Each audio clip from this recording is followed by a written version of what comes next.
समजा तुम्हाला बोलवलं मराठीसाठी, तुम्ही गेस्ट अपीअरन्स म्हणून राखी सावंत आहे, तर आऊ सुद्धा पाहिजे आम्हाला.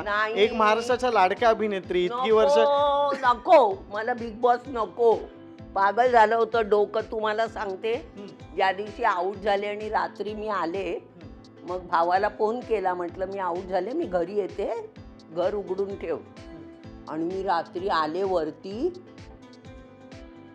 हॉल कोणी बारीक केला असं विचारलं, आई गणपती शपथ. तर भाऊ म्हणाला ये, तिथे मोठ्या घरात राहून आली, तुला हॉल लहान दिसतोय, ये आतमध्ये. म्हणजे असं डोकं जातं सायकोलॉजिकली थोडा. हां. आणि मला माझा मोबाईल नंबर आठवत नव्हता. मोबाईल चालू कसा करायचा, गणपतीची शपथ, स्वामींची शपथ, मोबाईल कसा चालू करायचा, नंबर काय, सगळं भावाला विचारून. मग गॅस आहे तो ऑटोमॅटिक आहे का लायटर लावायचा.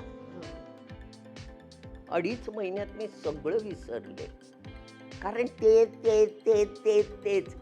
आता लोक म्हणतात आपल्या घरात नाही का माणसं असतात, सेमच असतात, रोज काय बदलतात का. पण आपल्या घरात काहीतरी विरंगुळा असतो. टी व्ही आहे, पेपर आहे, बाजूची माणसं आहेत, आपल्यामधली भांडणं आहेत, आपल्यामधलं प्रेम आहेत, आपल्यातले जोक आहेत, मस्करी आहे. तिथे काहीच नाही. मी किती शहाणं हेच दाखवायचं असतं, म्हणून भांडणं चाललेली असतात रे. देवा देवा देवा.